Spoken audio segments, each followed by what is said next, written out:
Assalamualaikum warahmatullahi wabarakatuh. Sahabat yang dirahmati Allah Subhanahu wa Ta'ala, pernahkah kalian mendengar seseorang berkata, "Alhamdulillah, dia sudah mendapat hidayah"? Atau mungkin kalian sendiri pernah mengucapkannya? Kata hidayah ini sering sekali kita dengar dalam percakapan sehari-hari, terutama di kalangan umat muslim. Tapi apa sih sebenarnya makna hidayah itu? Apakah sesederhana orang yang tadinya tidak pakai jilbab lalu jadi pakai jilbab? Atau orang yang tadinya jarang ke masjid sekarang jadi rajin sholat berjamaah? Yuk kita bahas lebih dalam. Secara bahasa, hidayah berasal dari bahasa Arab yang artinya petunjuk atau bimbingan, tapi dalam konteks agama Islam maknanya jauh lebih dalam dari sekadar petunjuk jalan. Ini adalah anugerah terbesar dari Allah Subhanahu wa Ta'ala kepada hambanya. Hidayah adalah cahaya yang Allah masukkan ke dalam hati seseorang, membimbingnya dari kegelapan menuju terang benderang, dari kesesatan menuju jalan yang lurus, yaitu jalan Islam.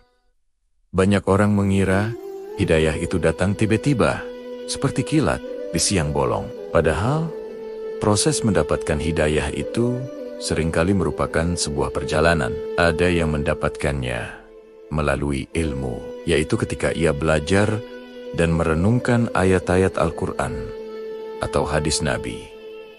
Ada juga yang mendapatkannya melalui musibah. Saat diuji dengan kesulitan, ia merasa lemah dan akhirnya kembali berserah diri sepenuhnya kepada Allah. Ada pula yang mendapat hidayah karena melihat contoh baik dari orang-orang di sekitarnya. Penting untuk kita pahami, hidayah itu bukan barang yang bisa kita beli atau kita paksa datang. Hidayah itu murni hak prerogatif Allah. Dalam Al-Quran, Allah berfirman kepada Nabi Muhammad SAW, "Sesungguhnya engkau tidak akan dapat memberi petunjuk kepada orang yang engkau kasihi, tetapi Allah memberi petunjuk kepada orang yang Dia kehendaki." Ini menunjukkan bahwa tugas kita sebagai manusia hanyalah menyampaikan kebenaran, mengajak pada kebaikan. Soal hati seseorang akan terbuka atau tidak, itu sepenuhnya urusan Allah. Lalu, kalau hidayah itu datangnya dari Allah, berarti kita hanya pasrah menunggu saja? Tentu tidak. Ibarat kita ingin mendapatkan rezeki, kita harus berusaha, harus bekerja kan? Begitu pula dengan hidayah. Kita harus aktif menjemputnya. Caranya bagaimana?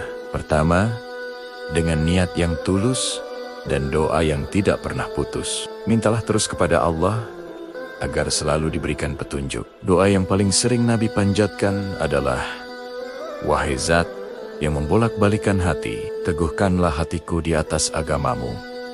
Kedua, jemput hidayah dengan ilmu. Hadiri majelis-majelis ilmu, baca Al-Quran beserta tafsirnya, pelajari sirah Nabi, dan dengarkan ceramah dari para ulama yang lurus. Semakin kita berilmu, insya Allah semakin mudah kita menerima petunjuk.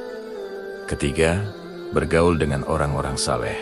Lingkungan itu sangat berpengaruh. Kalau teman-teman kita selalu mengingatkan pada kebaikan, mengajak kita ke masjid, atau berdiskusi tentang ilmu agama, secara tidak langsung, itu akan membentuk diri kita menjadi lebih baik. Dan yang terpenting, ketika secercah cahaya hidayah itu mulai masuk ke dalam hati kita, jangan ditolak. Misalnya, tiba-tiba ada keinginan untuk mulai salat tepat waktu, atau ada rasa tidak nyaman saat melakukan perbuatan dosa. Segera sambut perasaan itu. Jangan menundanya dengan alasan nanti saja, kalau sudah tua, atau saya belum siap, karena kita tidak pernah tahu kapan kesempatan itu akan hilang. Jadi, hidayah bukanlah titik akhir, melainkan sebuah awal dari perjalanan spiritual kita. Mendapat hidayah bukan berarti kita langsung jadi manusia sempurna tanpa dosa. Justru, itu adalah tiket untuk memulai perjalanan memperbaiki diri. Terus belajar dan berusaha istiqomah atau konsisten di jalan Allah. Perjalanan ini akan penuh dengan ujian, kadang naik, kadang turun. Disitulah letak perjuangannya, yaitu menjaga hidayah yang telah Allah berikan agar tidak padam. Semoga kita semua termasuk orang-orang yang senantiasa membuka hati untuk menjemput hidayah, diberikan kekuatan untuk menjaganya, dan diteguhkan hati kita di atas jalan kebenaran hingga akhir hayat. Mari sama-sama berdoa dan berusaha menjadi pribadi yang lebih baik setiap harinya. Terima kasih sudah menyimak video ini sampai selesai. Kalau kalian merasa konten ini bermanfaat, jangan lupa untuk like, komen, dan share ke teman-teman kalian atau keluarga yang kalian sayangi. Semoga bermanfaat. Wassalamualaikum warahmatullahi wabarakatuh.